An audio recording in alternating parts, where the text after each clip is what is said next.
2023 Nobel prize ജേതാവായ John ഫോസയുടെ A shining എന്ന് പറയുന്ന പുസ്തകം പരിചയപ്പെടുത്തുന്നു. ഒരു തിളക്കം അല്ലെങ്കിൽ എ ഷൈനിങ് എന്ന് പറയുന്ന പുസ്തകം. ഞാനൊരു യാത്ര പുറപ്പെടുകയായിരുന്നു, ഒരു ഡ്രൈവിന് പോവുകയായിരുന്നു. എങ്ങോട്ടാണ് പോവുകയെന്ന് അറിയാതെ ഞാൻ യാത്ര തുടങ്ങിയതാണ്. ഇടത്തോട്ടും വലത്തോട്ടും കാർ ഓടിച്ചുകൊണ്ടേയിരുന്നു. ബോറടിച്ചു കൊണ്ട് ഇരുന്നതുകൊണ്ട് തുടങ്ങിയ യാത്രയാണ്. എങ്ങോട്ടെന്നില്ലാതെ യാത്ര തുടങ്ങി. ഇടത്തോട്ടും വലത്തോട്ടും കാർ ഓടിച്ച് യാത്ര തുടങ്ങിയ യാത്ര ഒരു കാട്ടുവഴിയിലെത്തിയപ്പോൾ കാറ് എവിടെയോ കുടുങ്ങി. അങ്ങോട്ടും ഇങ്ങോട്ടും പോവാതെ കാറ് അവിടെ നിശ്ചലമായി നിന്നു. ഇനി എന്തു വേണമെന്ന് ആലോചിച്ച് ഞാൻ കാറിലിരുന്നു. കാറിൽ നിന്നിറങ്ങി പുറകോട്ട് നടക്കുകയാണോ നല്ലത്? പുറകിൽ വീടുകൾ ഉണ്ടായിരുന്നോ? ആ വീടുകളിൽ ആൾതാമസം ഉണ്ടായിരുന്നോ? അവരെ ആരെങ്കിലും കിട്ടിയാൽ കാർ ഇവിടെ നിന്ന് എടുക്കാൻ കഴിയുമായിരുന്നോ? ഇത്തരം ഒരുപാട് ചോദ്യങ്ങളുമായി ഞാൻ കാറിൽ സ്വയം തന്നെ ഒരുപാട് ആർഗ്യുമെൻറ്റ്സുമായിട്ട് കാറിൽ തന്നെ ഇരുന്ന് ആലോചിക്കാൻ തുടങ്ങി. കുറേ നേരം ഇരുന്ന് കാറിലിരുന്ന് ആലോചിച്ചു. ഞാൻ എന്തിനാണ് യാത്ര പുറപ്പെട്ടത്? എന്തിനാണ് ഈ വഴിയിലേക്ക് വന്നത്?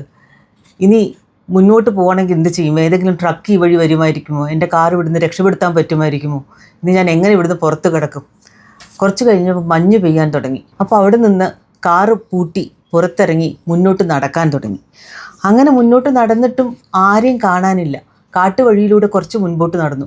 കുറച്ച് മുൻപോട്ട് നടന്നു കഴിയുമ്പോൾ എനിക്ക് മനസ്സിലായി വഴിയിൽ ആരുമില്ല. മഞ്ഞ് പെയ്തുകൊണ്ടേയിരിക്കുകയാണ്.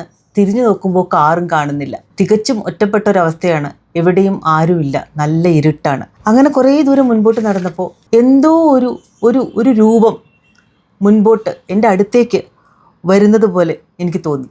എന്താണെന്ന് വ്യക്തമല്ല. ഒരു നിഴലാണോ ഒരു രൂപമാണോ എന്നൊന്നും വ്യക്തമായിട്ട് മനസ്സിലാവുന്നില്ല. ഒരു രൂപം എൻ്റെ അടുത്തേക്ക് വരുന്നുണ്ട്. അതൊരു തിളക്കം പോലെ എനിക്ക് തോന്നുകയാണ്. എൻ്റെ അടുത്തേക്ക് വരുന്ന ആ രൂപം എനിക്കൊരു തിളക്കം പോലെ അനുഭവപ്പെടുകയാണ്. ഒരു വെളുത്ത തിളക്കം. ആ ഒരു തിളക്കം എൻ്റെ അടുത്തേക്ക് വരുന്നു. അപ്പോൾ അത് എന്നെ ഭയപ്പെടുത്തുകയാണോ ചെയ്യുന്നത് എന്നെനിക്ക് മനസ്സിലാവുന്നില്ല.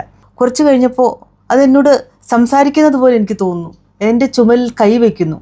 അപ്പോൾ എനിക്ക് അതിൽ നിന്നൊരു ഒരു വാംത്താണ് കിട്ടുന്നത്. ഒരു ചൂട് എനിക്ക് അനുഭവപ്പെടുന്നുണ്ട്. പക്ഷേ എന്നോടൊന്നും സംസാരിക്കുന്നില്ല. പക്ഷെ എന്നാലും എനിക്ക് അതിൽ നിന്ന് ഞാൻ ഒറ്റയ്ക്കല്ല എന്നൊരു തോന്നൽ എനിക്ക് അനുഭവപ്പെടുന്നുണ്ട്. പക്ഷെ കുറച്ച് കഴിയുമ്പോൾ വീണ്ടും ആ തിളക്കം ഇല്ലാതെയാവുന്നു. അതെന്തായിരുന്നു എന്ന് എനിക്ക് മനസ്സിലാവുന്നില്ല. ആ തിളക്കം തന്നെ മാഞ്ഞു പോകുന്നു. പക്ഷെ കാട് അത്രയും വലിയൊരു കാടാണ്. ഞാൻ അതിനകത്ത് ഒറ്റയ്ക്കാണ്. ആരും എൻ്റെ കൂടെ ഇല്ല. ആ ഒരു ഇതിൽ ഞാൻ വീണ്ടും മുൻപോട്ട് നടക്കുകയാണ്. വീണ്ടും മുൻപോട്ട് നടക്കുമ്പോൾ എൻ്റെ അടുത്തേക്ക് ഒന്ന് രണ്ട് രൂപങ്ങൾ വരുന്നുണ്ട്. ഞാൻ ചോദിക്കുന്നുണ്ട്, ആരാണ് നിങ്ങൾ? ആരാണ്? അപ്പോൾ എനിക്ക് മറുപടി ഒന്നും കിട്ടുന്നില്ല. കുറച്ച് കഴിയുമ്പോൾ എൻ്റെ അടുത്ത് സംസാരിക്കുന്നുണ്ട്. എനിക്ക് തിരിച്ചൊരു റിപ്ലൈ കിട്ടുന്നുണ്ട്. തിരിച്ചൊരു ഉത്തരം കിട്ടുന്നുണ്ട്. അത് എൻ്റെ അമ്മയാണ്. എൻ്റെ അമ്മയുടെ ശബ്ദമാണ് എനിക്ക് കേൾക്കുന്നത്. അപ്പോൾ ഞാൻ പറയുന്നുണ്ട്, എൻ്റെ അമ്മയല്ല അത്. പക്ഷേ അടുത്തേക്ക് വരുന്നുണ്ട്. ആ രൂപങ്ങൾ അടുത്തേക്ക് വരുന്നുണ്ട്. നോക്കുമ്പോൾ എൻ്റെ അമ്മയും അച്ഛനും തന്നെയാണ് രൂപങ്ങൾ. പക്ഷേ അവരുടെ ശബ്ദങ്ങൾ എനിക്ക് ആദ്യം തിരിച്ചറിയാൻ തന്നെ കഴിയുന്നില്ല. അവരെങ്ങനെയാണ് ഈ കാട്ടിൽ അകപ്പെട്ടത്? എന്നെപ്പോലെ തന്നെ അവർ എങ്ങനെയാണ് ഈ കാട്ടിൽ അകപ്പെട്ടതെന്ന് എനിക്ക് മനസ്സിലാവുന്നില്ല. ഞാൻ അവരുടെ അടുത്തേക്ക് നടക്കുന്നുണ്ട്. അവരെൻ്റെ അടുത്തേക്ക് നടക്കുന്നുണ്ട്. പക്ഷെ ഞങ്ങൾ അടുത്തേക്ക് എത്തുന്നേ ഇല്ല. അവർ സംസാരിക്കുന്നുണ്ട്. പക്ഷെ എനിക്ക് ഞാൻ ചോദിക്കുന്ന എല്ലാ ചോദ്യങ്ങൾക്കും എനിക്ക് ഉത്തരം ലഭിക്കുന്നില്ല. അവർ പറയുന്നുണ്ട്, ഞങ്ങൾ അവസാനം നിന്നെ കണ്ടെത്തി. പക്ഷേ എന്നെ ആരും കണ്ടെത്തിയിട്ടില്ല. എനിക്ക് അവരുടെ അടുത്തേക്ക് എത്താനും കഴിയുന്നില്ല. ഞാൻ വീണ്ടും വിളിച്ചു ചോദിക്കുകയാണ്, നിങ്ങൾ ആരാണ്? കുറച്ച് കഴിയുമ്പോൾ അവരും അപ്രത്യക്ഷമാവുകയാണ്. പിന്നെ എൻ്റെ അടുത്തേക്ക് വരുന്നത് ഒരു കറുത്ത കോട്ടിട്ട ഒരു രൂപമാണ്. നഗ്നപാതനായിട്ടുള്ള കറുത്ത കോട്ടിട്ട ഒരു രൂപം. കുറച്ചു നേരം എൻ്റെ മുൻപേ ആ രൂപം ഉണ്ടായിരിക്കും. ആ രൂപം എന്നെ അവസാനം ഈ തിളക്കത്തിൻ്റെ അടുത്തേക്ക് കൊണ്ടെത്തിക്കുകയാണ്. ആ തിളക്കത്തിൻ്റെ ഉള്ളിലേക്ക് ഞാനും എൻ്റെ അച്ഛനും അമ്മയും എല്ലാവരും തന്നെ ആ തിളക്കത്തിൽ ലയിക്കുന്നതായിട്ട് ഉള്ള ഒരവസ്ഥയിലേക്ക് ഞങ്ങൾ എത്തിച്ചേരുകയാണ് ചെയ്യുന്നത്. അങ്ങനെ എല്ലാവരും ആ തിളക്കത്തിൽ ലയിക്കുന്നിടത്ത് പുസ്തകം അവസാനിക്കുകയാണ്. പുസ്തകങ്ങൾ ഉത്തരങ്ങൾ തരുന്നതിനേക്കാളും അധികം ചോദ്യങ്ങളാണ് നമ്മുടെ ഉള്ളിൽ അവശേഷിപ്പിക്കുക. അപ്പോൾ ഈ യാത്ര എങ്ങോട്ടാണ്? നമ്മുടെ മനസ്സിനുള്ളിലേക്ക് തന്നെയാണോ? അതോ മരണത്തിലേക്കുള്ളൊരു യാത്രയാണോ? അതോ ആത്മീയത തേടിയുള്ളൊരു യാത്രയാണോ? ദൈവത്തിലേക്ക് എത്തുന്നൊരു യാത്രയാണോ? നമുക്ക് ഉത്തരങ്ങളില്ല. അത് നമ്മൾ ഇൻ്റർപ്രറ്റ് ചെയ്യുന്നത് പോലെ, അല്ലെങ്കിൽ നമ്മൾ വ്യാഖ്യാനിക്കുന്ന പോലെയാണ് അതിൻ്റെ ഉത്തരങ്ങൾ നമുക്ക് കിട്ടുന്നത്. ഇത് വളരെ ചെറിയ ഒരു പുസ്തകമാണ്. 45 പേജുകളെ സത്യത്തിലുള്ളൂ. വായിക്കുന്നത് ഒരു കവിത വായിക്കുന്നത് പോലെ, അല്ലെങ്കിൽ വളരെ ലിറിക്കലായിട്ടുള്ള ഒരു ലാംഗ്വേജാണ്. വളരെ പെട്ടെന്ന് വായിച്ചു തീർക്കാവുന്ന ഒരു പുസ്തകമാണ്. ഒരു ഒന്നോ രണ്ടോ മണിക്കൂർ കൊണ്ട് നമുക്കിത് വായിച്ചു തീർക്കാം. പക്ഷെ അത് നമ്മുടെ മനസ്സിൽ ഉണ്ടാക്കുന്ന ഒരു ഇമ്പാക്റ്റ് എന്ന് പറയുന്നത് വളരെ വലുതാണ്. കാരണം അത് അത് ഒരു ഒരു അതിനകത്ത് വലിയ കഥാപാത്രങ്ങളില്ല. അതിനകത്ത് ആകെ നമുക്ക് കഥ പറയുന്ന ഒരു വ്യക്തി മാത്രമേ ഉള്ളൂ. ബാക്കിയുള്ളതൊക്കെ അയാളുടെ തോന്നലുകളാണോ, അയാൾ സ്വപ്നത്തിൽ കൂടെയാണോ സഞ്ചരിക്കുന്നത്, അയാളുടെ മനസ്സിനുള്ളിലേക്ക് തന്നെയാണോ സഞ്ചരിക്കുന്നത്, നമുക്ക് വ്യക്തമല്ല. പിന്നെ കഥയുടെ ഒരു സ്ട്രക്ചറും വളരെ ഒരു പ്രത്യേകതയുണ്ട്. തുടക്കം വളരെ ചെറിയ ചെറിയ സെൻറ്റൻസുകളാണ്. I was taking a drive എന്നാണ് തുടങ്ങുന്നത്. ഒരൊറ്റ ചെറിയൊരു സെൻറ്റൻസ് കൊണ്ടാണ് തുടങ്ങുന്നത്. I was taking a drive, it was nice. ചെറിയ സെൻറ്റൻസ് ആണ്. അവസാനത്തെ സെൻറ്റൻസ് ആകുമ്പോഴത്തേക്കും ആ ഒരു സെൻറ്റൻസ് തന്നെ ഒരു പേജുണ്ട്. അത്രയും വലിയ സെൻറ്റൻസുകളിലേക്കാണ്, വളരെ കോംപ്ലക്സ് സെൻറ്റൻസുകളാണ്.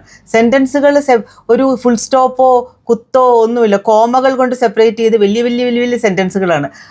അതിൽ മനസ്സിലെ ചിന്തയുണ്ട്, നമ്മുടെ മനസ്സിനകത്തേക്ക് പോകുന്ന ചിന്തകളുണ്ട്, നമ്മുടെ ചുറ്റും കാണുന്ന കാഴ്ചകളുണ്ട്. ഈ പുസ്തകത്തിലെ ആ എഴുത്തിൻ്റെ രീതി വളരെ വ്യത്യസ്തമായിട്ടുള്ള ഒരു രീതിയാണ്. ഒരു സാധാരണ ഒരു നോവലിൻ്റെ ഒരു ഘടന ഈ പുസ്തകത്തിനില്ല. പക്ഷേ നമ്മളെ വല്ലാതെ തന്നെ ഈ പുസ്തകത്തിനുള്ളിലേക്ക് നമ്മളെ പിടിച്ചു വലിക്കുന്ന എന്തോ ഒരു വല്ലാത്തൊരു ശക്തി ഈ പുസ്തകത്തിനുണ്ട്. കാരണം അത് വായിച്ചു കഴിയുമ്പോൾ നമ്മുടെ മനസ്സിനെ വല്ലാതെ ഉലയ്ക്കുന്ന ഒരു ശക്തി പുസ്തകത്തിന് തീർച്ചയായിട്ടും ഉണ്ട്. ബെക്കറ്റിൻ്റെ പുസ്തകങ്ങളും ഇബ്സൻ്റെ പുസ്തകങ്ങളും ഒക്കെ ആയിട്ട് ഫോസയുടെ റൈറ്റിങ്സിനെ കമ്പയർ ചെയ്യുന്നവരുണ്ട്. പക്ഷെ എനിക്ക് തോന്നിയിട്ടുണ്ട് സാരിമാഗോയുടെ എഴുത്തുമായിട്ട് വളരെ ഒരു സിമിലാരിറ്റി തോന്നിയിരുന്നു. കാരണം സാരിമാഗോയുടെ എഴുത്തിനും ഈ ഒരു തരത്തിലുള്ള സെൻറ്റൻസ് സ്ട്രക്ചർ ഉണ്ട്. കാരണം ഒരു ഫുൾ സ്റ്റോപ്പുകളോ കുത്തോ കോമയോ ഒന്നുമില്ലാതെ അങ്ങനെ സെൻറ്റൻസുകൾ കൊണ്ടുപോകുന്നു. പക്ഷേ സാരിമാഗോയുടെ അതിനകത്തൊരു വല്ലാത്തൊരു ഡാർക്ക് ഹ്യൂമർ ഉണ്ടെങ്കിൽ ഇതിനകത്ത് അതല്ല ഉള്ളത്. ഒരു ആത്മീയതയുടെ ഒരു അംശമാണ് കൂടുതൽ ഫോസെ വായിക്കുമ്പോൾ തോന്നിയത്. ഫോസയുടെ തന്നെ മറ്റു പല പുസ്തകങ്ങൾ വളരെ ഫേമസ് ആയിട്ടുള്ള പുസ്തകങ്ങളാണ്. മെലൻകളി, അതുപോലെ സെപ്റ്റോളജി എന്ന് പറയുന്ന പുസ്തകങ്ങൾ. സെപ്റ്റോളജി ഒരു 7 പുസ്തകങ്ങളുടെ ഒരു കളക്ഷനാണ്. അതുപോലെ മെലൻകളി എന്ന് പറയുന്ന പുസ്തകം വളരെ പ്രത്യേകതയുള്ള വേറൊരു പുസ്തകമാണ്. ഇതൊക്കെ തന്നെയും അദ്ദേഹത്തിൻ്റെ എല്ലാ പുസ്തകങ്ങൾക്കും ഈ ഒരു പ്രത്യേകതയുണ്ട്. മനസ്സിനുള്ളിലേക്കുള്ള യാത്രകൾ, നമ്മളോട് തന്നെ സംവദിക്കുന്ന യാത്രകളാണ് പല പുസ്തകങ്ങളുടെയും പ്രമേയങ്ങളായിട്ട് തോന്നിയിട്ടുള്ളത്.